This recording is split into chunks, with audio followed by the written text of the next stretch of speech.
Well, it's pretty clear from sources and public comments that the federal government and Alberta are getting closer to a deal that could include a path towards an oil pipeline to the northwest BC coast. And Saskatchewan says it's also been part of these talks. We've been part of those discussions and very supportive of Alberta's position when it comes to that piece of infrastructure, very supportive of them being a proponent at these early stages, and highly confident that as we balance the regulatory environment, that you'll see the private sector move very quickly. David Eby is the Premier of British Columbia, and he joins me now. Premier Eby, it's good to see you again. Thank you for being here today, sir.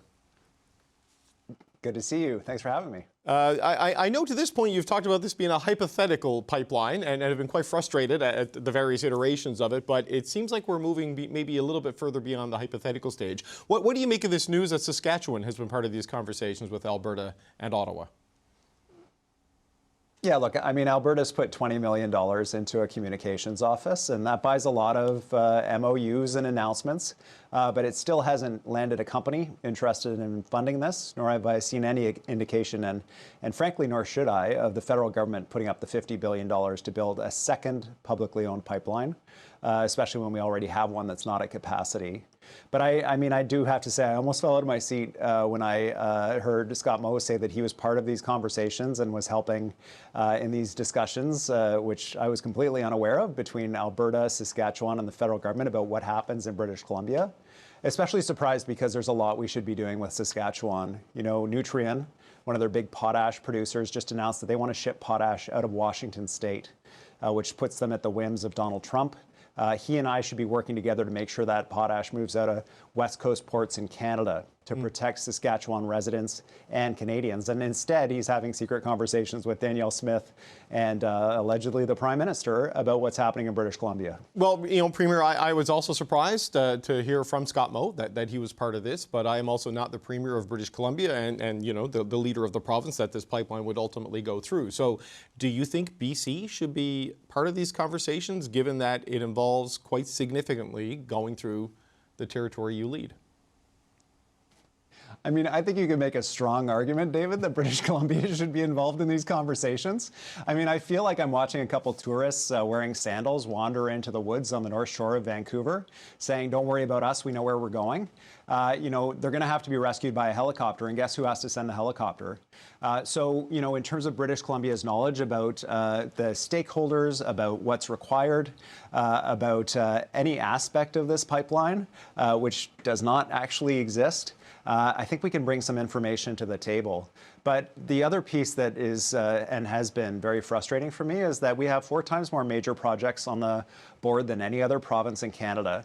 And the vast majority of those projects rely on the support of the coastal First Nations, for whom the oil tanker ban is the sole reason why they're able to tolerate those other projects. So this is a broadside attack on an oil tanker ban that is the foundation of economic growth mapped out for the entire country for the foreseeable future.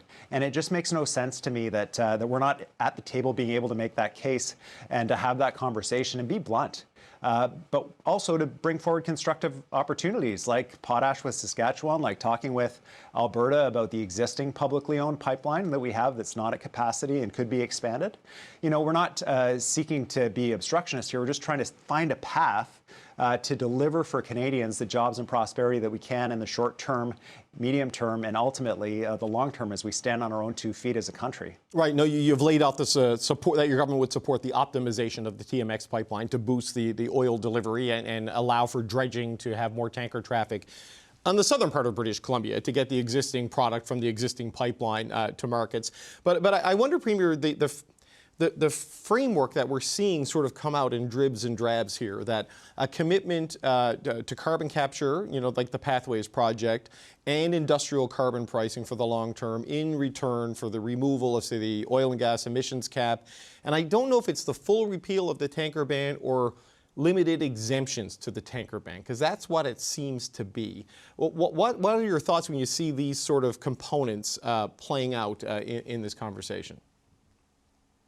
I mean, here, the idea that there could be exemptions or limited exemptions on a tanker ban. It's like explaining to a vegetarian that, you know, they'll still be a vegetarian if they eat a few steaks. The risk is to the long-established lifestyle of coastal First Nations, but also $1.7 billion in economic activity up and down the coast. Right now, off the coast of Bella Bella, a freight barge is sinking.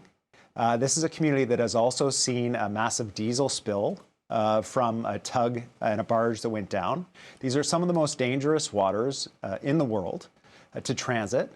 And so to load up heavy oil boats in this area puts at risk all of that economic activity. That's why the coastal First Nations hate it so much. That's why they're so opposed to the idea.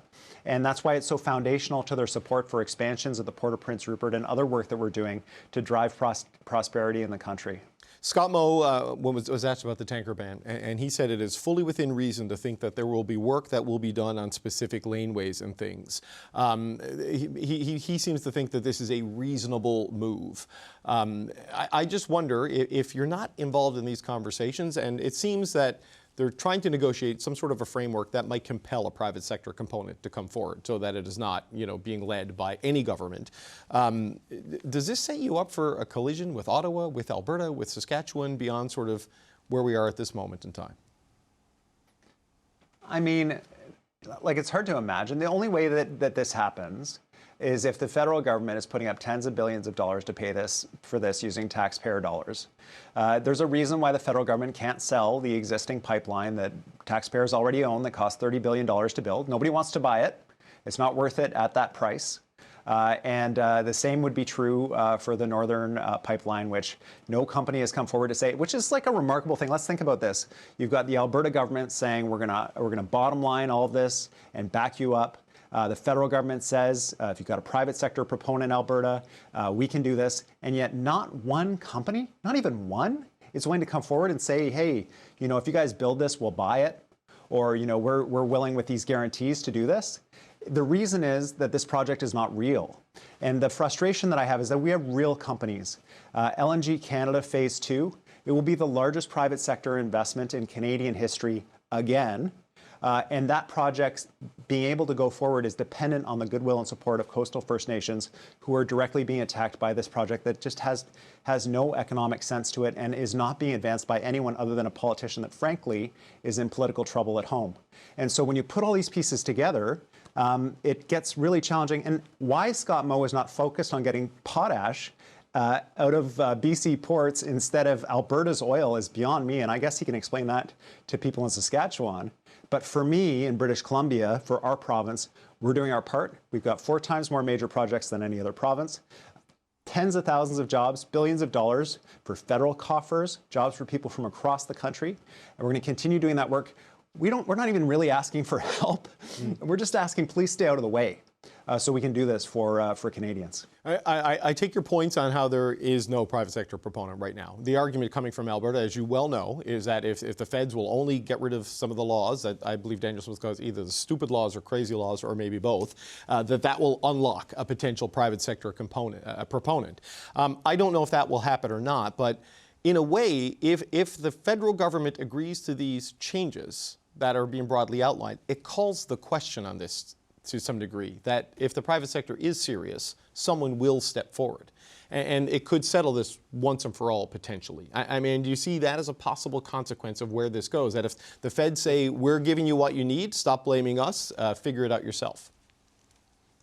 David, this isn't about economics. It's not about a project. It is never going away. And the reason it's not going away is because this is about politics. And it's about a wedge issue for the Premier of Alberta, that she finds politically advantageous. Because if she was concerned about getting oil to Tidewater, then she would be talking with us about expanding the TMX pipeline. Because that can be done in a matter of years. It's at a fraction of the cost, and it can be delivered quickly and efficiently. But instead, We're having a conversation that is entirely different than that, that actually puts major projects in BC at risk. Simply because this makes so little sense in terms of actually advancing the Premier's stated goals is a really good example of why this is not going to go away, because it's not actually about a project or a proponent. Because clearly a company would come forward and say, if these laws were removed, we would be interested, and yet not one single company. Okay, I have to ask you a question about your politics there in British Columbia, Premier. I've been seeing headlines and speculation about a snap election, and you mused about it yourself. I mean, it wasn't that long ago when you had your election and defeated Mr. Russett and his Conservatives. Should we be prepping for another trip to the polls in British Columbia at any point in the near future? Okay, if the last thing people in British Columbia want, the last thing Canadians want, and I encourage my federal counterparts to vote for the federal budget, is an election. We've got a lot of work to do for British Columbians and Canadians, and we're committed to do that work. We had a really important bill in front of our House about the North Coast Transmission Line. This is an electricity line that will drive $50 billion in mining activity, 10,000 jobs in the northwest of the province. Really significant. And that is a matter of confidence for our government. The Conservatives voted against it. The Greens voted against it. And I said to both of them that this was a matter of confidence, and if the bill didn't pass, we would go to an election, because economic growth for our province that's driven by clean BC electricity is our priority. Jobs and prosperity for Canadians and British Columbians. Okay, one last question, Premier, on an area where the provinces are working okay together, and that's on reducing trade barriers. There was an agreement signed to drop interprovincial trade barriers on many goods except food and alcohol starting in December. How far along are we on this goal of total free trade in Canada after things like this? I mean, food and alcohol are still big parts of it that come with their own particular complications, but how significant is this particular step? Well, I was, really proud of our ministers, Diana Gibson, Ravi Kahlon, driving this conversation at the national level. We convened the table. We got free trade for goods in Canada together, and I'm very grateful to the other premiers for supporting that. This is basic stuff, and we need to be doing it as a country.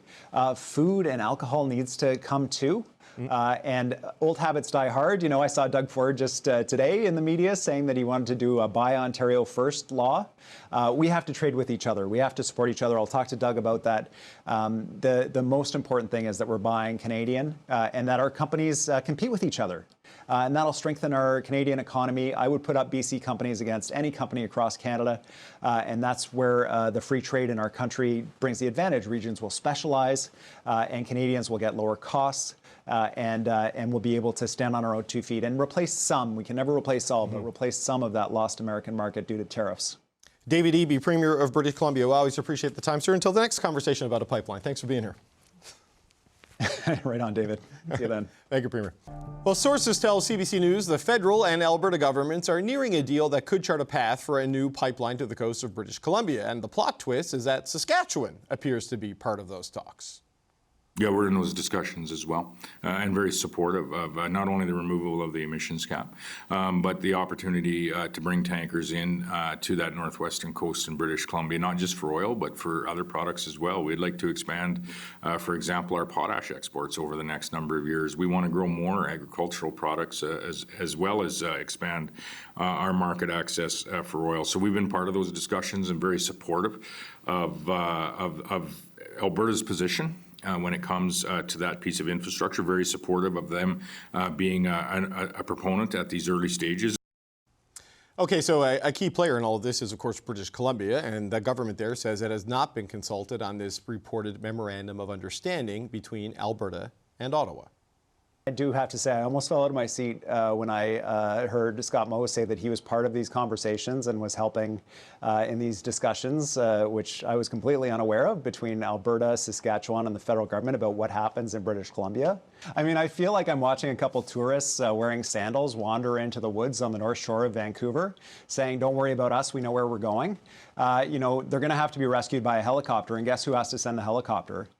So, in terms of British Columbia's knowledge about the stakeholders, about what's required, about any aspect of this pipeline, which does not actually exist, I think we can bring some information to the table.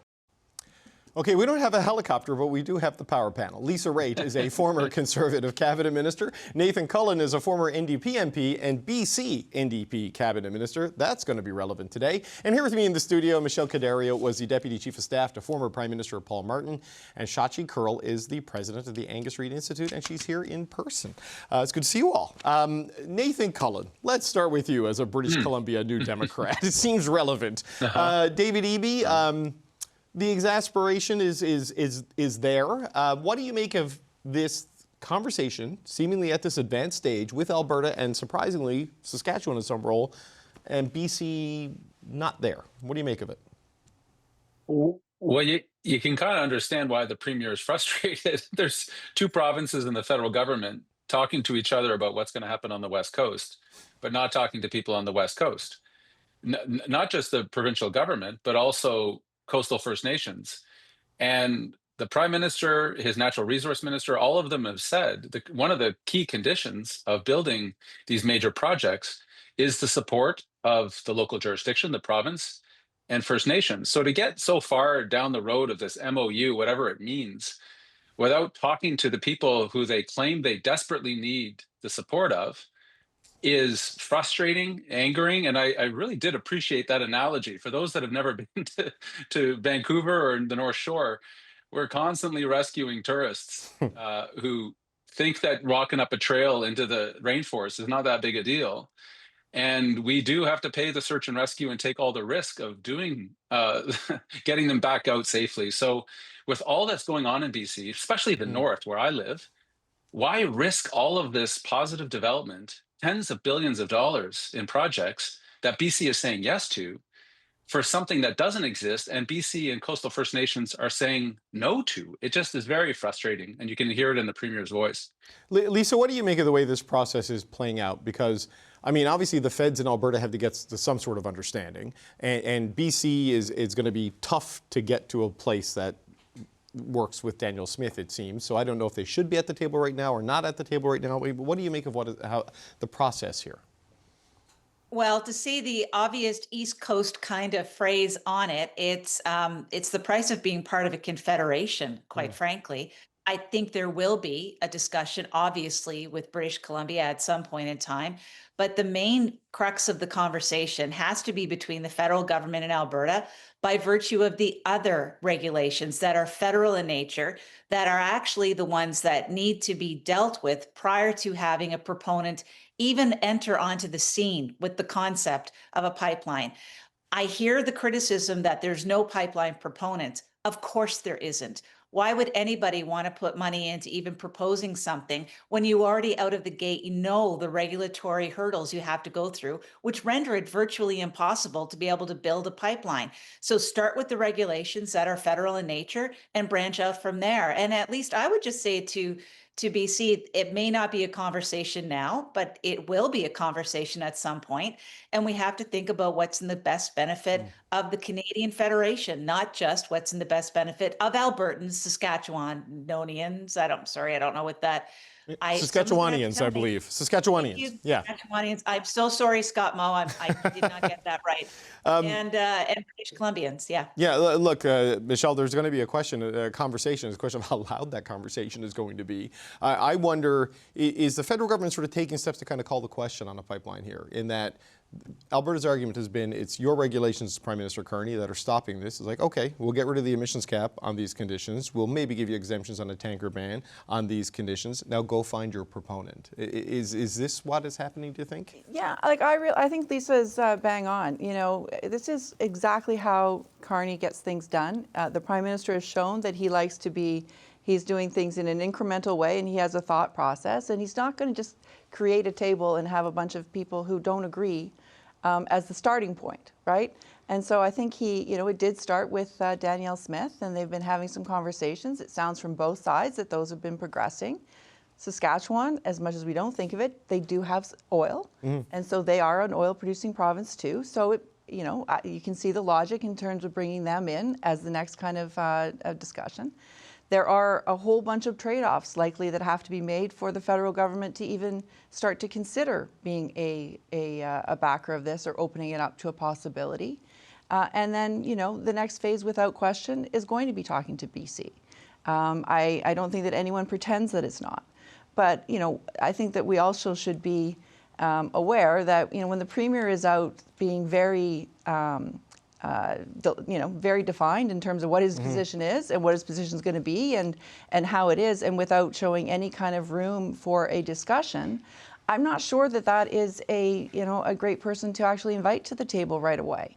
I don't see that being constructive. And so, I think that that might be why his invitation's kind of lost in the mail for a little bit. But Shachi, David Eby is sitting at a table with coastal First Nations and LNG companies and stuff, and the pipeline table is banging up against it, right? This is his concern, that there is a far advanced industrial agenda in British Columbia that he sees completely exposed to the risk of what is at this point a theoretical pipeline. There's a world in which this gets done that sees very cool political heads prevailing, that sees very gentle and skilled communication, and a willingness of David Eby, Danielle Smith, and Mark Carney to not only work together, but also to communicate to people in as I say, a very skilled way. And then there is a world where none of that happens, because think about the personalities involved, and the whole thing goes off the rails. So look, in the world where this happens, you take the fact that 56% of British Columbians say that they would be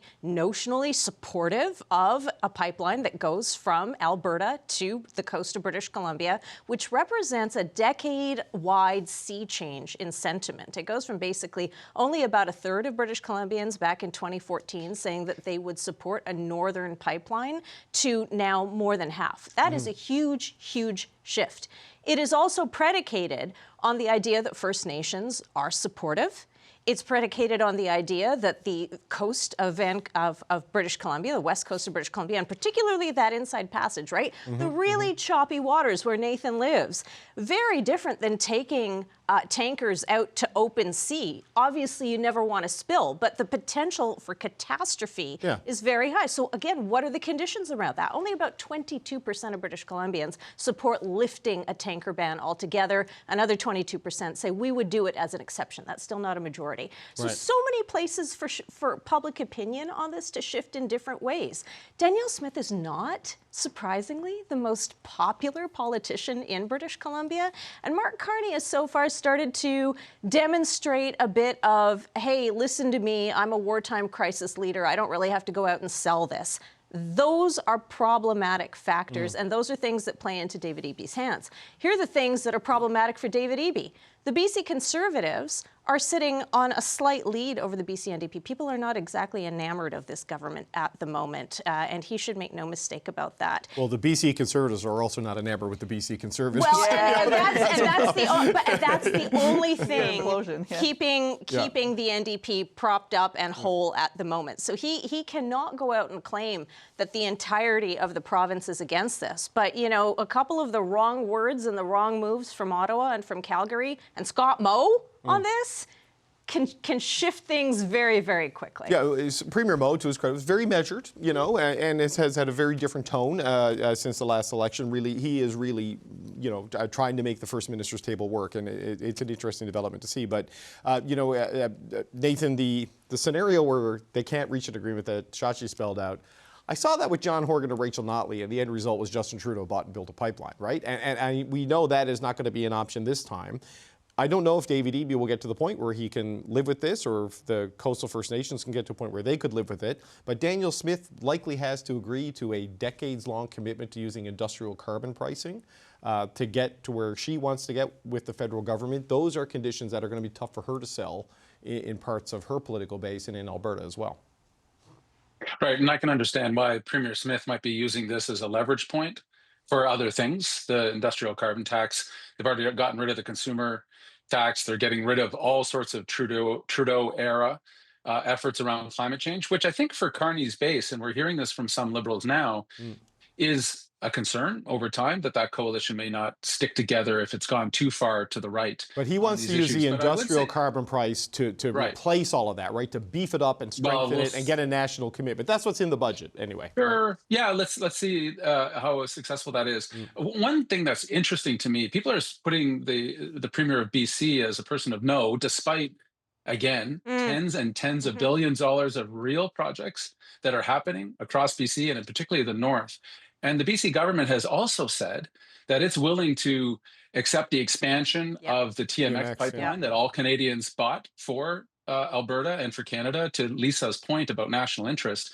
And that expansion, the allowing of more oil through that pipeline, is about equivalent to what the Northern Gateway pipeline would have shipped. So you have a proposal on the table from BC right now that is cheaper, it is faster, it has the support of the province, or a fantasy pipeline that is 10 to 15 years away, is riddled with conflict in the courts, and that there's a tanker ban legislation in the way, which, as Sachi pointed out, is hugely popular in BC. So which do you want to take? The really expensive, risky, long project that may or may not ever happen, that's going to cause a lot of conflict for British Columbians, and threaten projects that are actually happening in mining, in LNG, in electrification, all sorts of things that are nation-building projects that exist. And that's why BC has been so successful at getting those onto the list and getting the real dollars, real private sector money forward.